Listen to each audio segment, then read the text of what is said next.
And are you refreshed? Yes. Good. Now what? You know, they're becoming more and more and more and more. Thank you. Firstly, thank you so much. Every time I heard your recordings, I prayed to Abraham that one day I will come here, and I've traveled from London last night to be here. Yeah. I started listening to you back while I was on maternity leave when I had a little daughter. She's 1.5 years now. And I have a few questions. The first...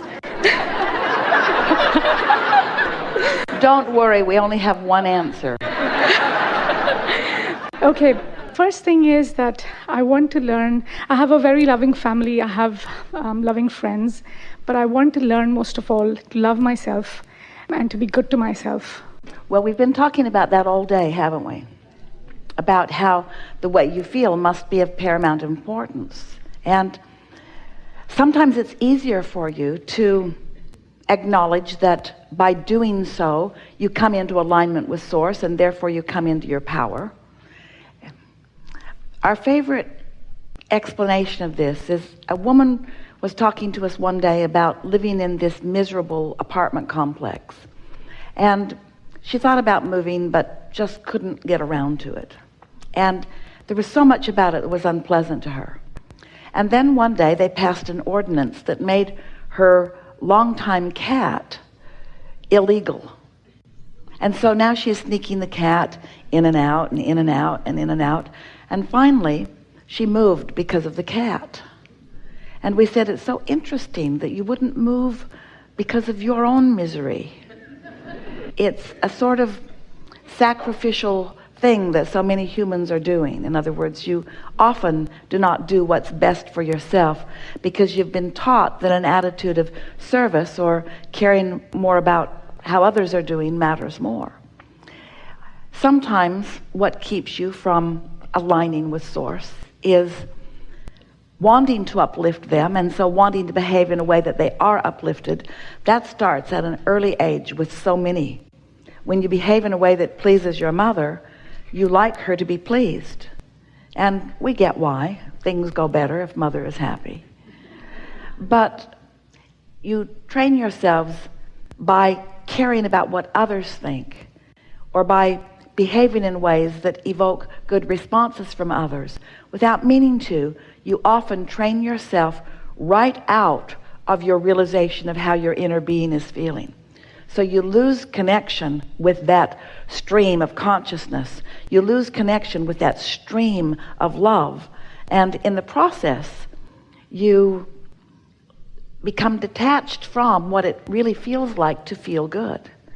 And so sometimes it takes some understanding to bring yourself back there. And that's why we spend time, almost every gathering, reminding you that there are two aspects of you that are in concert all the time, and that your awareness of that non-physical part of you is paramount to you understanding what your emotions are. So once you have that understanding, and you do, then it's just a matter of really caring about the way you feel, and then just paying attention, and when you hear the rumble strip, do something about it. It's not complicated, but it does take steady practice. We have to say to you, it sounds a little odd to us that any of you would say, I'm working really hard to give myself permission to feel good, when every single thing that every one of you want is that.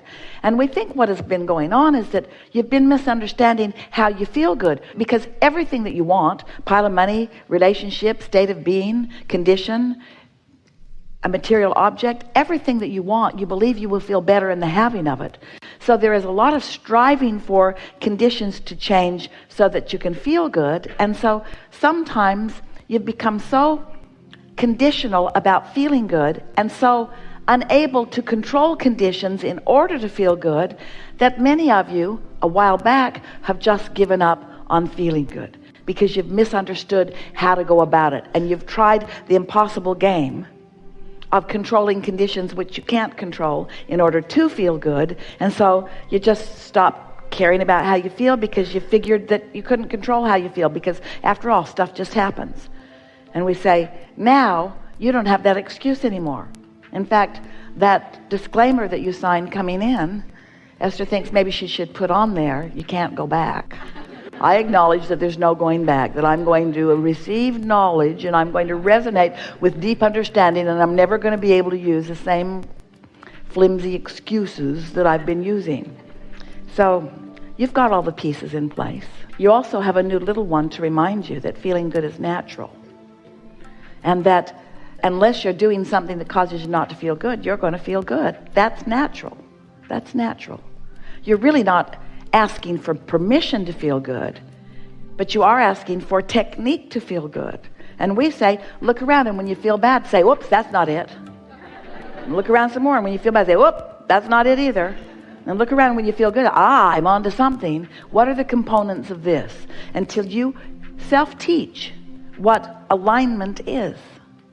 Mm-hmm. That's great, thank you. My other question is that I'm a medical doctor, and for the last 15 years I've sort of dedicated myself into research. I haven't been involved in clinical care of patients. And although I really enjoy what I do, the research work that I do miss that hands-on one-to-one interaction with patients.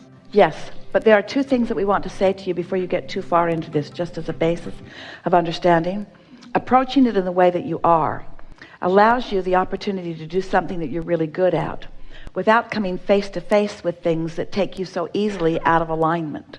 You understand what we're getting at? Yeah. So because you are focused with a very strong sincerity to accomplish something, and because you are not commonly provoked out of alignment, the way you're going about it is in alignment with what is in your vortex. And again, things dovetail together. Isn't it nice how whatever's going on is evidenced by several things that you're wanting to talk about?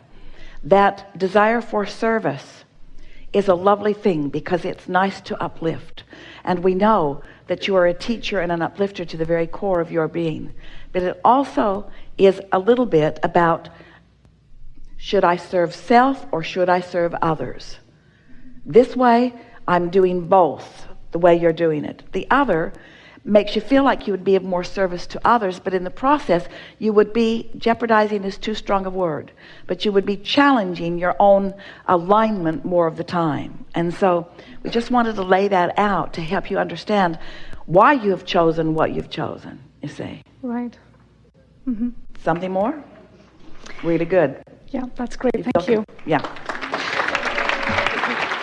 So I've experienced many magical moments in my life. I just want to mention one of them. One day I had a very tough week at work, and then a very tough Friday. I couldn't wait to go home. And a friend of mine called me and she said, let's go out tonight. I knew she was alone in this country. She was from Venezuela. So I really was tired. I wanted to go home, but because she was alone, and I said, don't be selfish, just wait for her. So I said, okay, we'll go out tonight. And then she said, I said to you, I'll meet you at 5, and she said, oh, I leave at 6:30. So I knew I had to wait an hour and a half, and it's like, oh my God, I didn't want to do it, but because she was alone, I said, okay, don't be selfish and go out with her. So I waited, and we met, we started walking. I feel very good when I walk, and I started to feel better. And then she sees a restaurant, she said, let's go eat at the restaurant. And my husband passed away, and I'm a little scared about money, and I hesitated to go spend money. But again, I said, just go along. So I went to the restaurant, and then she paid for my bill. And I got so happy, extremely happy, because she paid for my bill. And so as I was walking outside, I said, that's Carnegie Hall. And she said, what's Carnegie Hall? And I said, it's a prestigious concert hall. And then I said, maybe someone will give me 2 tickets and I'll take you there. And I left it there and we continued along. On Monday, I get a text message that says, I have 2 tickets for Carnegie Hall if you want to go with your Venezuelan friend. And it's like, oh my God. They're even telling me who the second ticket is for, and I was so shocked.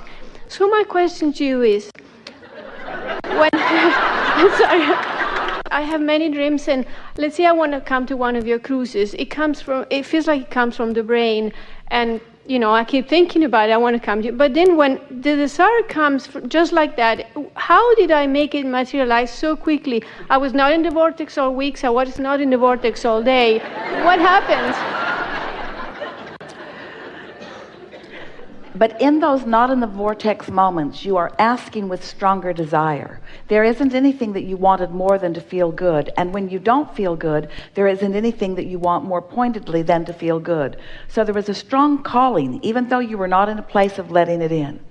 Then because you were close enough, in other words, we think it is a nice thing, that your friend was in alignment enough that her power of influence was strong. This is what we're talking about with the sweet mother that we were talking about earlier. When you are in alignment, your power of influence is mighty. And so your friend and her power of influence caused you to, as you said, just go along. In other words, we like to describe you when you are tuned in, tapped in, turned on, as like a satellite dish that is beaming the signal closer, where those who are reaching for it can maybe find it. We also want to say that you couldn't have been as far out of alignment as you were proclaiming yourself to be. Otherwise, as you acknowledge, law of attraction would not have put you together with all of these things. But do you notice, this is the specific answer to your question. When you're asking for something and not railing against not having it, your vibration is purer and clearer than you know. Also, when you're asking for something and not demanding that it come this way or this way or this way or this way. In other words, when you think about something that you want and you ask how it will come and where it will come from and when it will come and where it will be, and you're asking those questions to which you do not have answers, you put yourself in a vibration of resistance. But when you're just putting it out there in an attitude of it being out there, then you're in a softer, lighter place of the universe answering your requests than you know. So earlier, when we were encouraging all of you to pay attention to the way you feel, and when you're not feeling good, say to yourself, oh, that's not it. And when you are feeling good, say, that's it.